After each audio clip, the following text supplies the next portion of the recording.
Hello, welcome to my channel. My name is Nikki. Thank you for stopping by. It has been a long time since I have posted a video where I actually talked in it, so I'm a little rusty. But I want to do a piece, and I thought I would turn the camera on.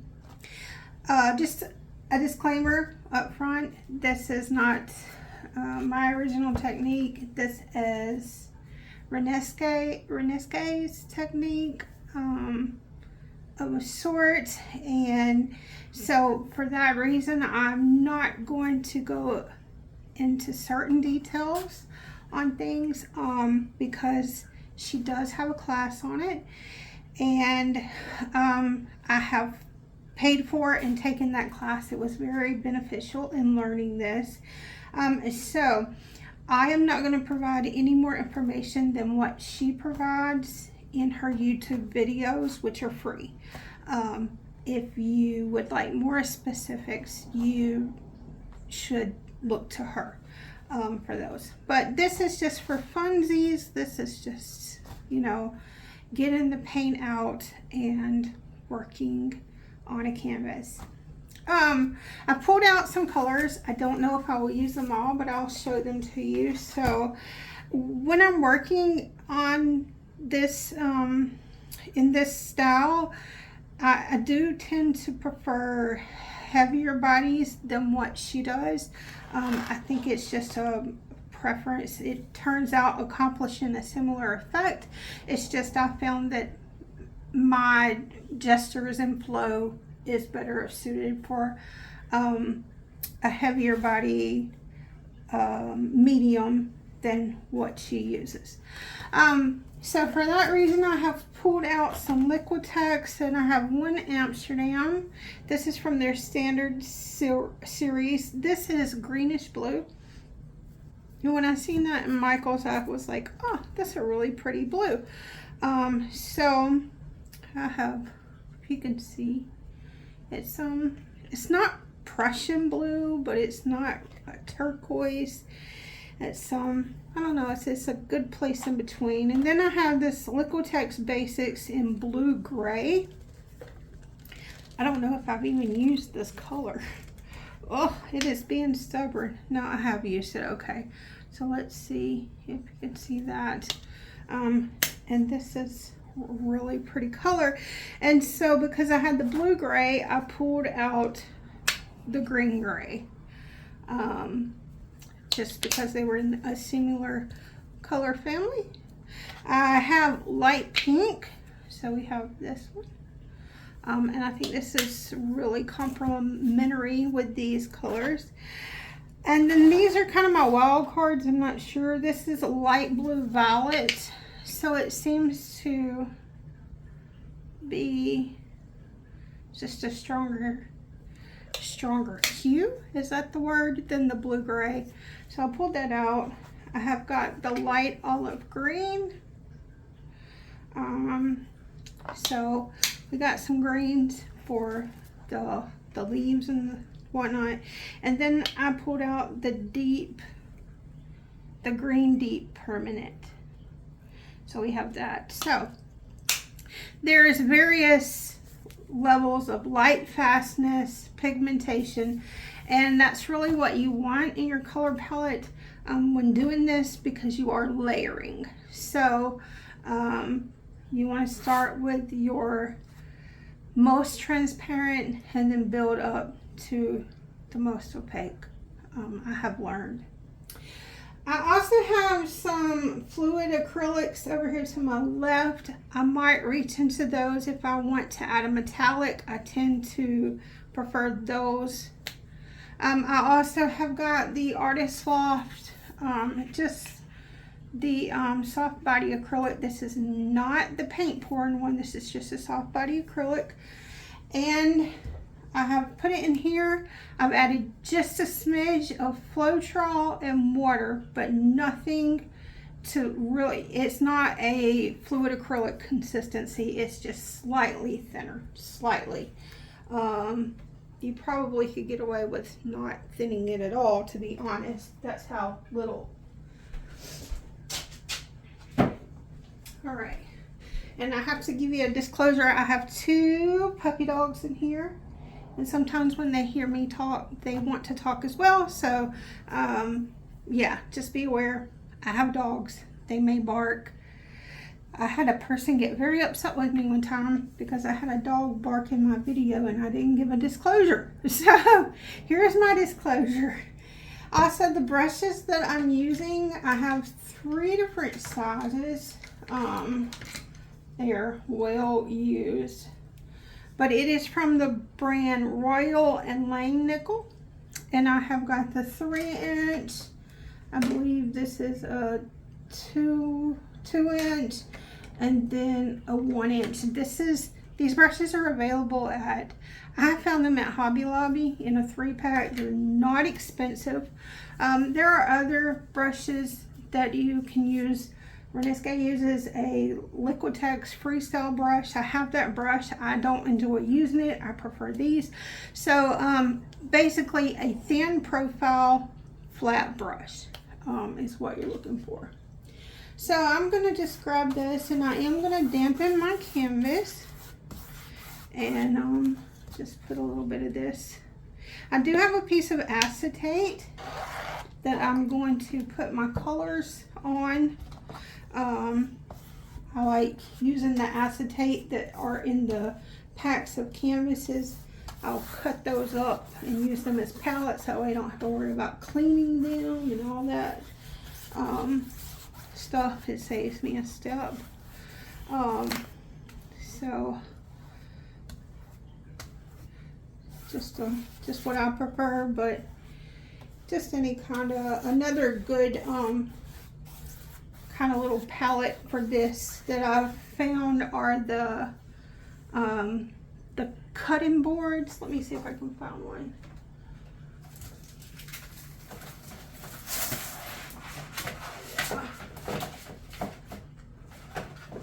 I actually found these at the thrift store, but the flexible chopping mats, I got this pack of 2 for like $1 at the thrift store.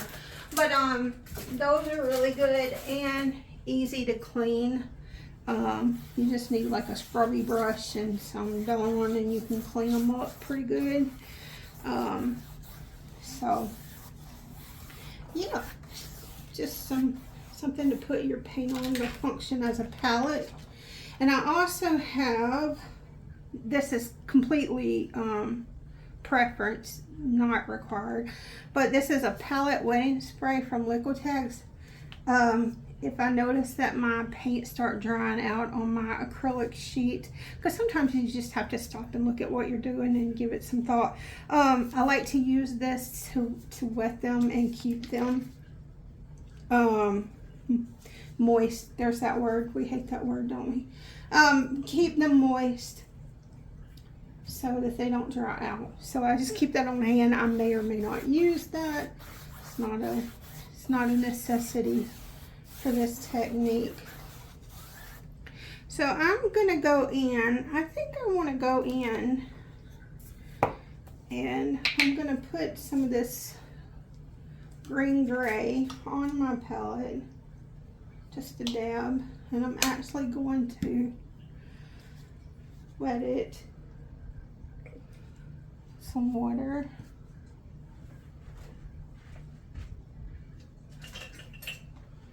Grab me a spatula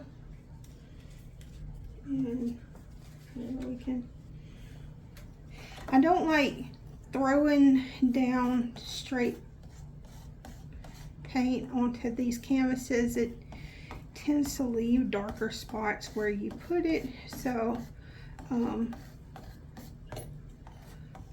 putting a little bit of water in it to thin it out as a base layer on the canvas. If you're going to have a color on your canvas, tends to be the better way of doing this. You can just scrape the excess off and then we can just go to town. I do have, these are puppy pads underneath this to keep my table from getting too stained up. It's a trick I learned whenever I was paint pouring. It makes cleanup much easier. I'm gonna put a little more water on here. That we're gonna get this. Now, even though I'm using this as my background color, I can still use it because it thins it out so much and it's not so opaque. And I like to have some of the color concentrated in some areas and not so much in others, just to give gradients and a little more interest to the background. Now, again, if you watch Renisca's tutorials, our methods are not completely the same. She likes to work on a wet background, where I prefer to drop in my color, let it dry, and then work on a more dry than wet background. But I do like how using this kind of watered down paint gives it a slightly watercolor effect. I think it's really pretty. So, and I like that it allows the grain of the canvas, the tooth of the of the linen used on the canvas to show through. It by being thin, it doesn't give you that smooth texture. So whenever you start putting in your design, it'll grab onto it and just give more interest to the leaves and foliage. That's the word, foliage.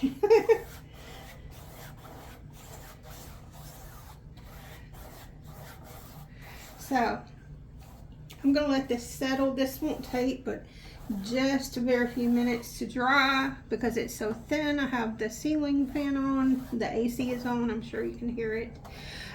So we're gonna let this dry and then I'll come back in and see, do I want to drop in more color? If I do, completely possible and not difficult at all. So let's let this settle and then I'll come back and we'll see where we're at. All right. So while the canvas was kind of getting a little dry, I went ahead and made a color chart of the paints that I had selected, just so we could see how they're gonna look out of the tube. And I think this is actually a pretty good composition of color. Maybe the only thing kind of throwing me off is maybe these two, but we will have to see how they look on the canvas. So looking at this, I think I want a little more color in my background, so I'm going to do the same thing. I'm going to take the green gray. I'm going to put a little more paint this time than I did, and it's way easier to add more than it is to take off. So it's normal that my first layer not be enough, but if I go in all crazy, sometimes it'll be too much. So we build up. This is not a quick kind of thing. So if you're looking for something you can create really fast and get that instant gratification, it's not, it's a couple of hours. Well, depending. I mean, you could always use a heat gun, I guess, and dry it faster if that's how you want to do this. Or you know, if you want to work on wet into wet, that's obviously an option, and it works. It's just not my preference. So we're gonna go back in. My brush is damp. Spin the water bath. I'm gonna drop in some more of that color. Pour a little more of this on. This water mixture on. I'm just gonna work at it.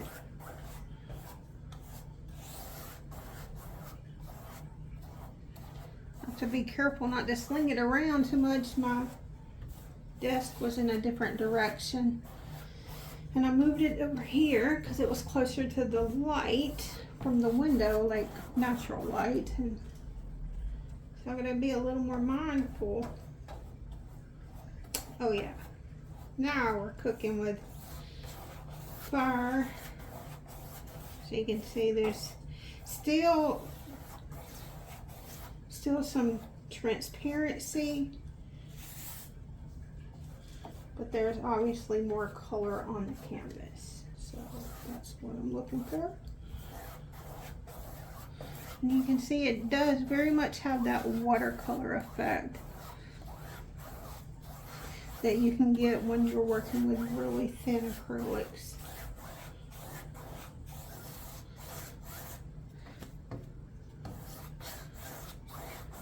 I think that's some ASMR. The sound of the brush on the canvas. It's one of my favorite things about painting.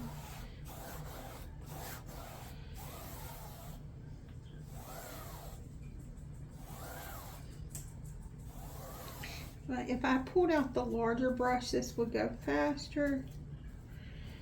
But I found it kind of soaks up a lot of the color as well. So we'll use old trusty here. I'm just going to go around the edges. But I think once this dries a bit, I will be very happy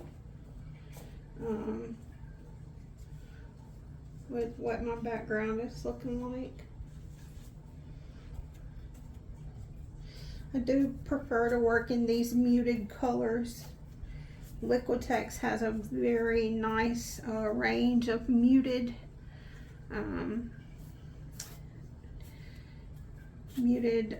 they have it, I know they have it in the inks as well as the professional line of soft body paints, but they are some of my favorites. Well, I just, doggone it, I can't leave well enough alone, can I?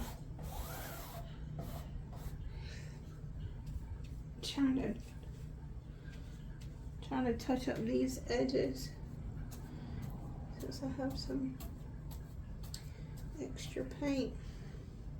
I don't want to work it a little bit more. Oh yeah.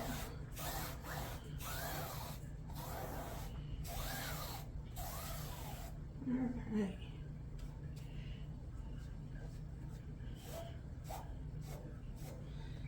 Hi, baby boy. What? Tell me. Tell me about it.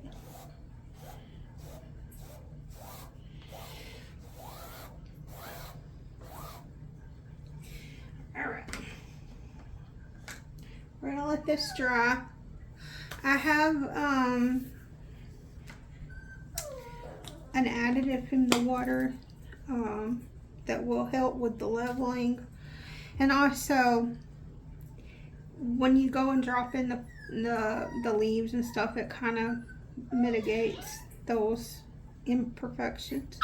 So, what? Do you want to go for a walk? Hayden wants to go for a walk, so I'm gonna let this dry and take him for a walk, and then we'll be back. I'm gonna start. I think I'm actually gonna pull my 2-inch brush. It's damp, but let's see. I'm gonna just mist it. I have some just plain old tap water to start with. I'm gonna load up my brush on both sides. I'm gonna lay out my configuration. So I think I wanna just put in my main stem. So there is my base. And let's see. Let's come and put in a lower stem like that. That's nice. And then let's see if let's extend this. Put something in like that.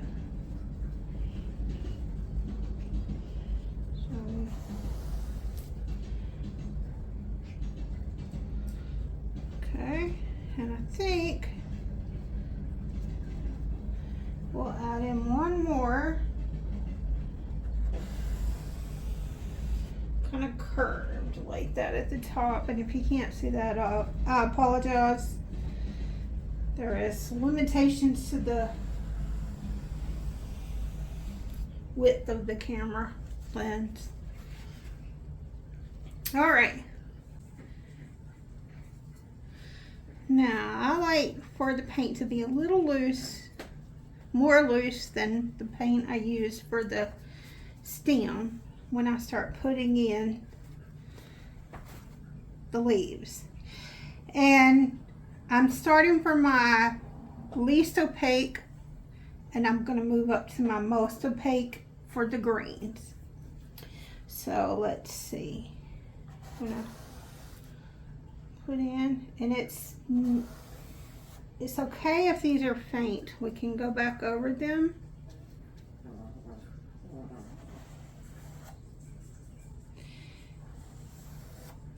Some of them, see, I like how the brush, when it's a little drier, sort of has these separations. It adds a little more interest.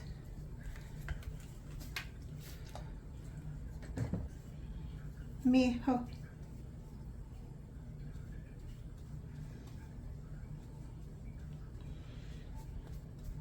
It's so hot. When I take the dogs out, they can only stay for just a few minutes, and it's not even summer yet. All right, so we're going to start on this stem.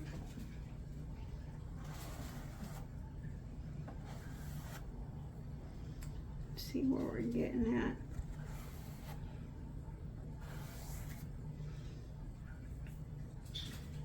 All right, let's pull a little more paint. Get a little more down on the palette, a little more. Hayden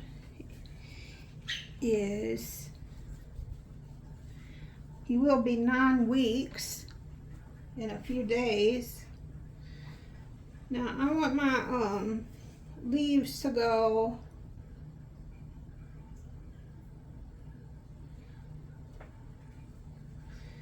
this up. So I need to actually, let's turn this around so I can get these in the right direction. That's easier than trying to, so I want these to go upwards.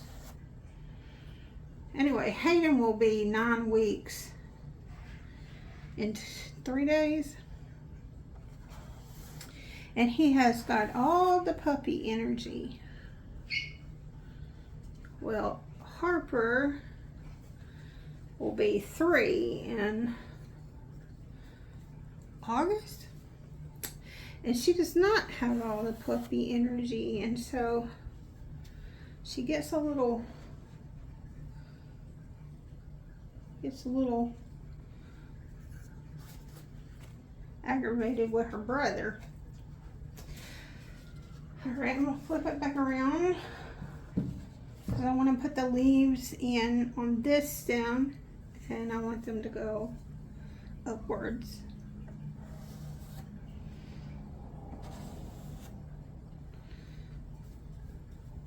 Oops.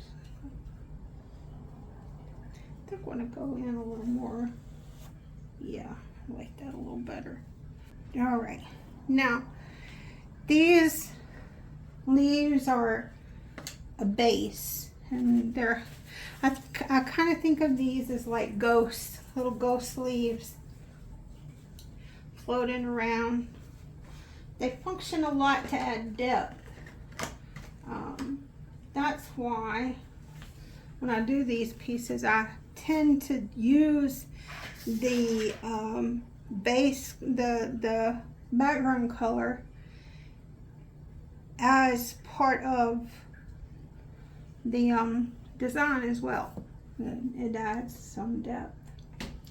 So let's grab, now I'm going to grab some of the light olive green, but I'm going to put it in with the green gray because I want a similar hue. And so that will work by adding that in with the green gray. That will function to give them similar hues and be more cohesive. So it did bring the intensity of the color down a little bit, but that's all right, that's what I wanted. And you'll see when I put it on the canvas, it's just gonna work together in a more cohesive way. So my brush is pretty loaded up, but that's all right. So we're gonna start dropping in these. And you don't want them to be perfect. You're not looking for symmetry in these because symmetry doesn't occur. It occurs in nature, but not perfection, right? So that is something to keep in mind. Is don't be too perfect and where you're dropping these colors. They don't have to be perfectly spaced apart or, you know, this or that. Okay. I'm gonna flip the canvas around again. I'm gonna work on this branch. And I do overlap sometimes. It is very much whatever strikes you kind of thing. Whatever looks like it makes sense to you. I'm gonna add a little more color this way. All right. So as you can see, it's starting to show that depth that I wanted to come through, but also cohesive because I mixed in the gray green just a little bit with the light olive green, and so they are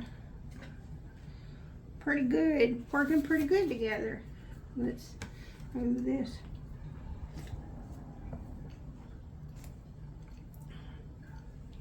I think I need a wider table. I got this one from Michael's and I do like it. It's just when I start working on these longer pieces, makes it a little cluttered. All right, I'm gonna go in with this green deep permanent. I'm not gonna be heavy with this in the composition. And I'm gonna pull the smallest brush, the 1 inch, and I'm gonna work with it. Now I am gonna moisten this on the palette, but I'm not gonna moisten this brush anymore because I want it to have that separation of bristles. And you can do this, and you see how the bristles start to separate. It just adds a little interest to it.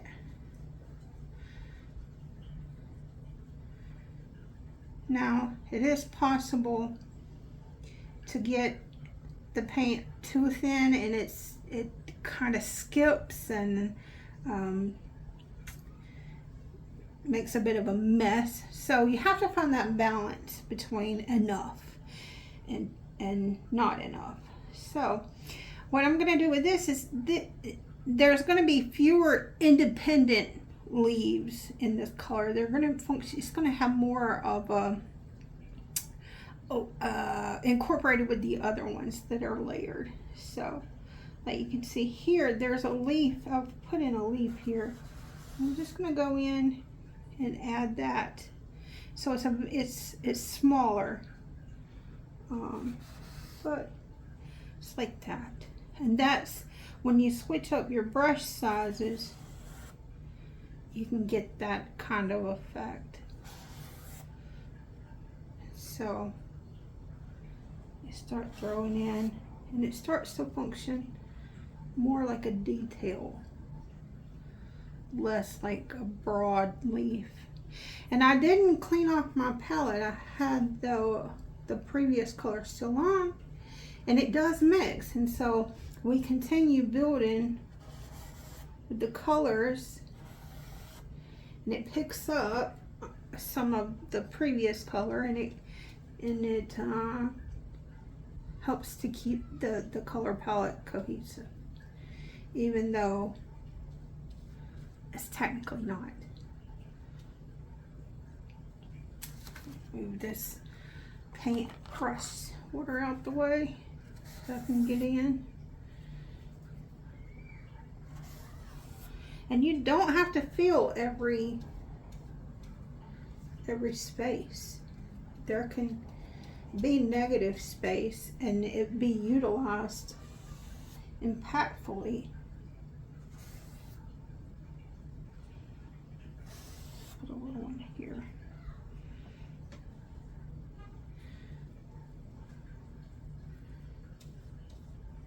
The neighbor's kids are home from school.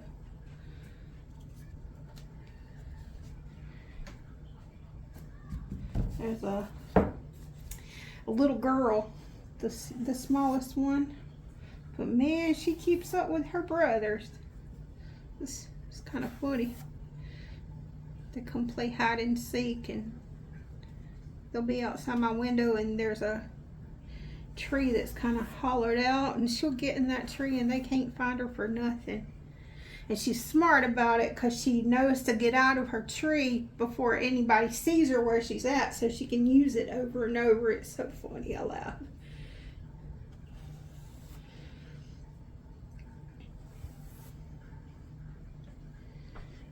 Alright, so you can see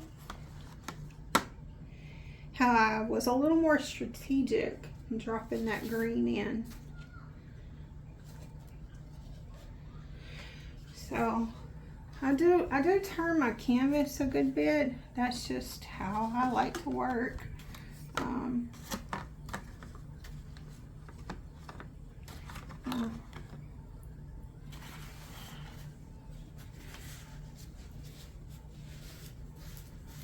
Alright, so we got the leaves in. Let's look at what we have now.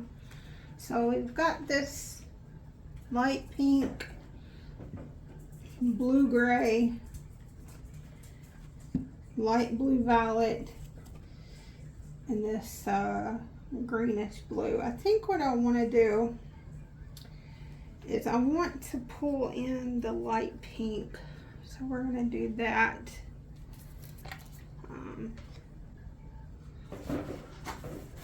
Get me a fresh little piece of acetate. Alright, so I'm gonna put some of this down. Where have I put my sprayer? Under my table. Alright. So we're gonna work with this size brush.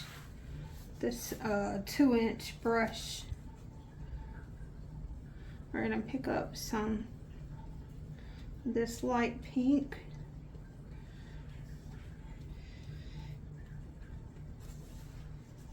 Let's start dropping in.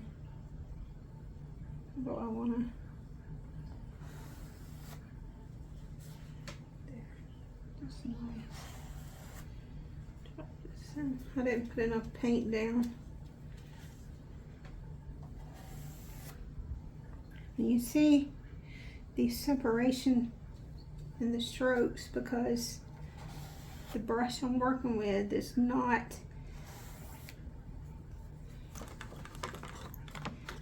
real wet. And I found just through experimentation that tends to be the way I prefer to do this. And it's not right or wrong, it's just different. And sometimes I do work with very wet paints and I like that. It's just whatever, I guess, whatever mood I'm in, whatever strikes my fancy that day.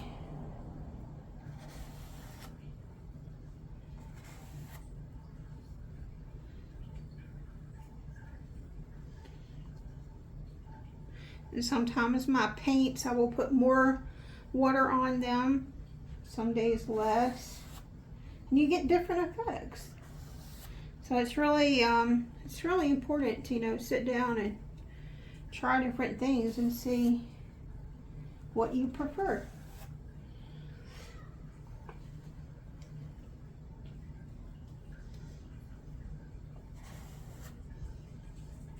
Oh yeah, I'm liking this. Okay.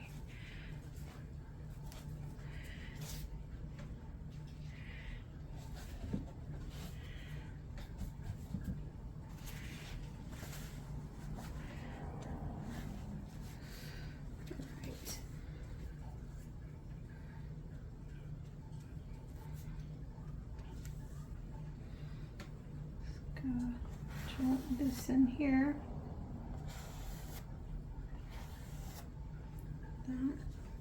And sometimes I have to sit back and think about it before I put a brush stroke in, and sometimes I'm just like, yeah, I think I want it there. You know?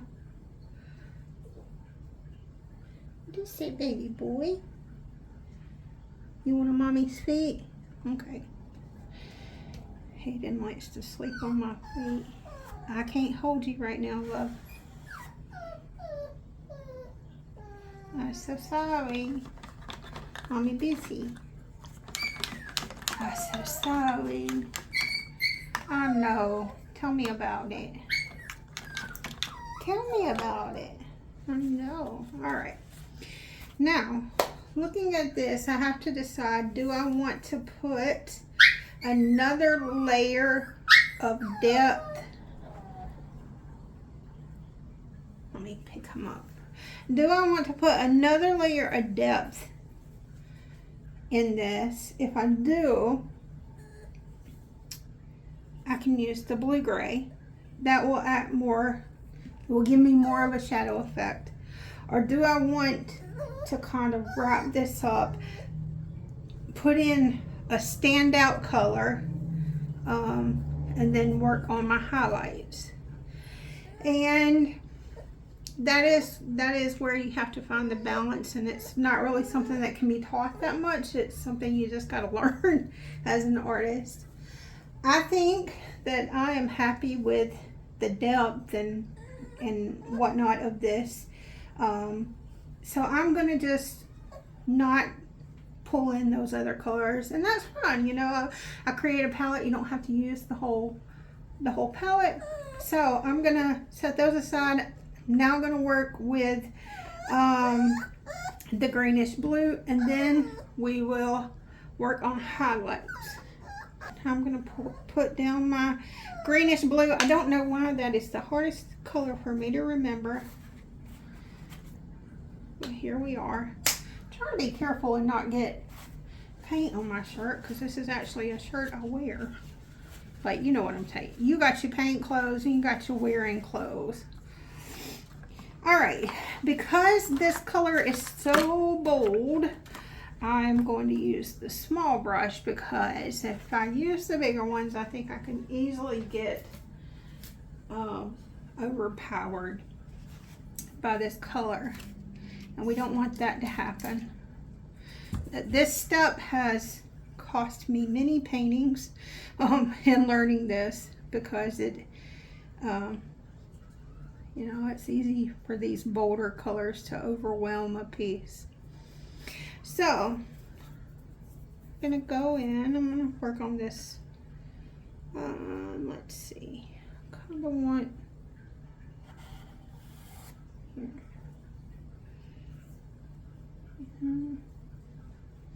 I don't think I want to mess with this part. I like the way that looks. I know the lines are a little more straight and not so fluttery, but I kind of like that. So let's pull in this.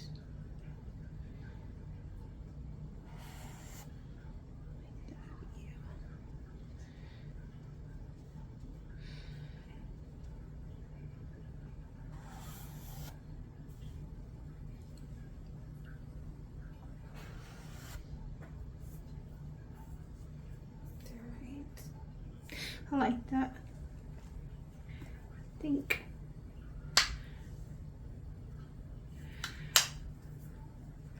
that is good enough as it is. Not good enough, but like, I think that's the stopping point for that branch.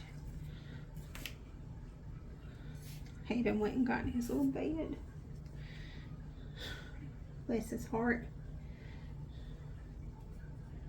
We were outside and he went and found him a shade tree and just laid down. All right, let's go in here, and I am moving from top to bottom with this color. It's just something I find that I do. I don't know why.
Not crazy about this, but that's okay. We have the highlights to put in, and I do think I'm going to pull in a metallic. So I'm going to wipe this off because I don't need this anymore. So we can break that up. I think that's what's wrong. It's just the green and blue there.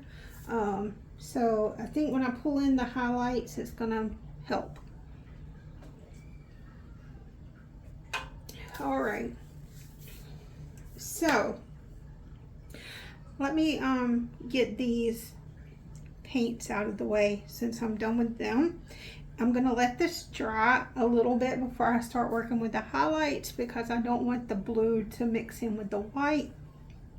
And I'm also going to find a metallic that I think I want to work into this. So while this is drying, I'm gonna be doing those things, and then we'll come back and finish this up.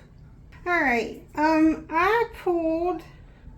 I have all kinds of stuff in here, but this is Dr. P.H. Martin's iridescent calligraphy color, and this is in 13R nickel. And I think I'm going to use this as the metallic. But first things first, let's go in. Now, Renesque puts the highlight down directly onto the canvas. I've attempted that. I was not successful, so I do it this way. I say not successful. After the third painting that I ruined, I just said, let's try it this way. So again, I'm going to use this small brush because this is highlight. It wasn't a water bath, but I took it off. It's very dry. And I'm just going to do this and get a little bit of texture into my bristles, and then we're going to go in.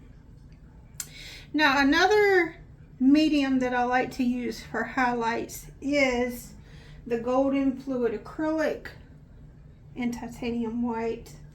But for this purpose, I figured I would stay with soft body acrylics.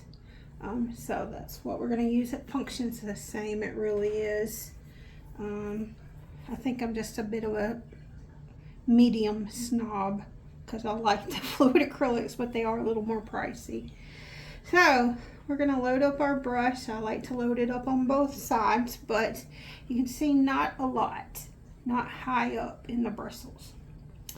And we're going to start dropping in highlights. Now, I am going to be aware of where I put it here, especially because I know I want to break up some of that. And so this is, at this point, this is a good way if you see that you've gotten kind of heavy on one color in a specific area. You can use, you know, your highlights to kind of break that up. So.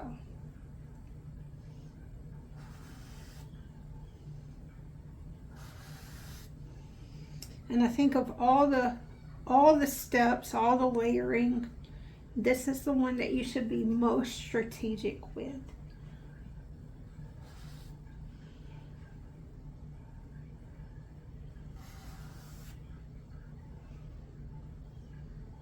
You can see this pink is pretty wide, and I kind of want to add something in the middle to kind of break it up. So we'll go in and do that, and you can see now it's a little more interesting.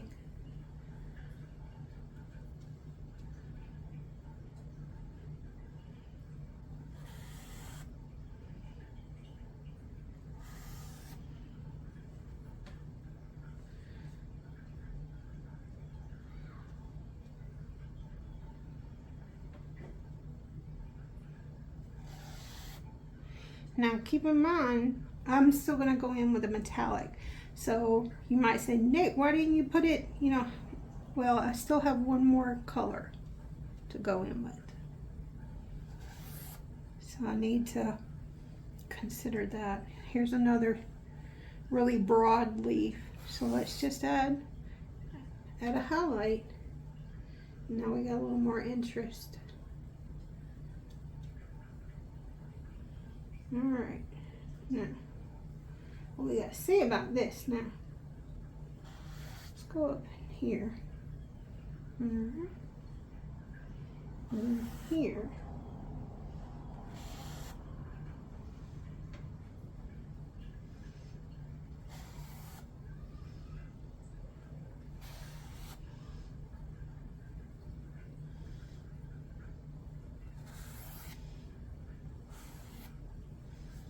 It's a little better.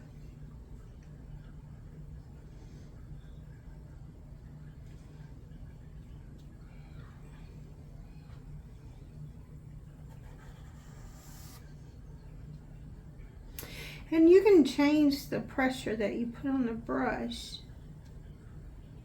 and get different, you know, different types of strokes. I want to break up this green even a little more than it was. Let's go in here. Add a little something. I want to add a little something here, but I don't want it significant, so I'm not going to put a lot of pressure on my brush. See, just that little bit adds something that really enhances the other colors around it. And this, I have to say, this is my favorite part of this style of painting, is when you go in and start adding these highlights. You really make it come alive, and it's just where a piece may be slightly mediocre, you start adding these highlights and it just really does something. Get a little more paint.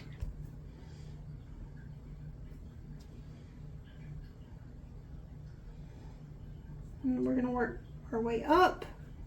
And this is a pretty broad stroke that I want to play with. So let's do that. Then let's come in just with the flat side.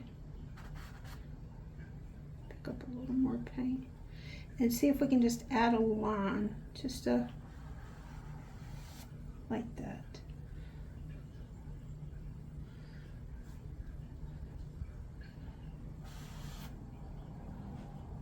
Here's another broad area that can, yeah, see?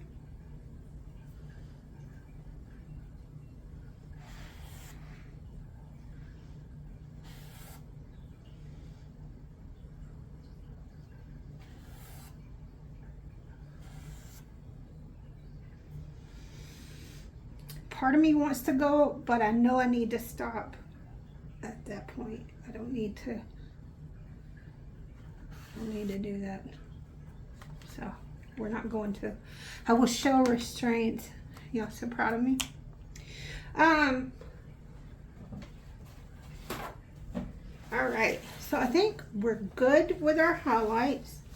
Let's just wipe this off.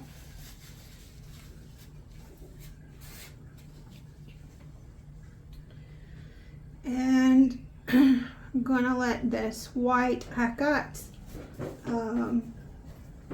this area is a little heavy. Here is a little, so I'm gonna let this dry, the white dry a little more, and then we will go in. Whew, I almost dumped that, y'all. We will go in with this metallic and see what we can do. See if I can get some of this. Sometimes this dropper doesn't work and I just have to pour it out, but I've shook it really good so that the metallic pigments will be good and mixed with with the binder. All right, so I'm going to use my little brush again, and it's dry. Like, you don't want, if you use any kind of fluid ink, anything like that, you don't want moisture. It's fluid enough. So you see I've picked up, the bristles soak up a good bit.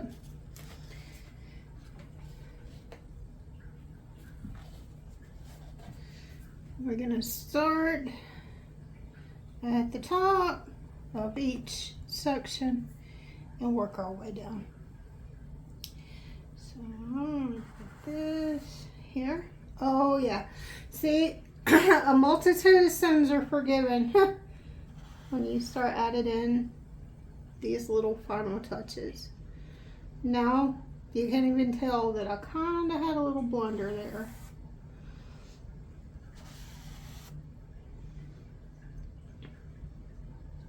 I will say that dropping in these metallics, you need to be a little stingy with them, I guess.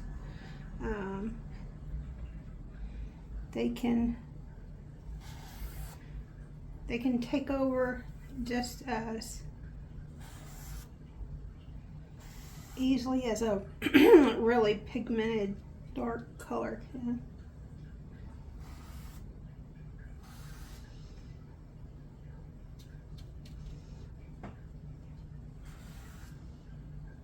Oh, I like that. Let's go over this. See if I can get my bristles to separate a little. Yeah, see, it's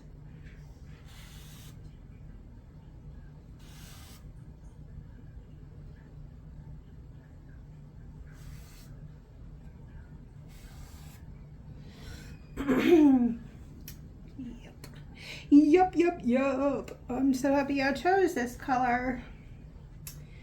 This is working out just like I envisioned. It's almost a rose gold, but more leaning toward kind of a coppery color. It's called nickel, which to me nickel would be more silver, but I'm getting a little bit of darker rose gold with this. Let's add this here and there. Maybe we need a little here. Yeah. And that, my friends, I believe is the stopping point. So I'm gonna let this dry and then I will bring you in for close-ups. All right, y'all. So here we are. I'll just go in for some close-ups and you can see that sheen from that metallic. And or iridescent. I tend to refer to them all as metallics, but I guess it really isn't iridescent. But just the light will hit it a certain way and it really shows out. And that's one of the reasons I enjoy using them on these. So yeah, this piece has made me very happy. I'm very, very happy with how it come out. I'm not really sure if I prefer it in portrait mode. I'm kind of leaning toward landscape, which is kind of odd given the dimensions of this canvas, but I think it really lends itself to a landscape kind of display. So you can see it from this point of view as well. So yeah, anyway, so that is my piece. I hope you guys enjoyed this. Hope you learned something. Hope I didn't talk your ear off. And I hope you're staying healthy and safe wherever you are. And I will speak with you all very soon. Bye.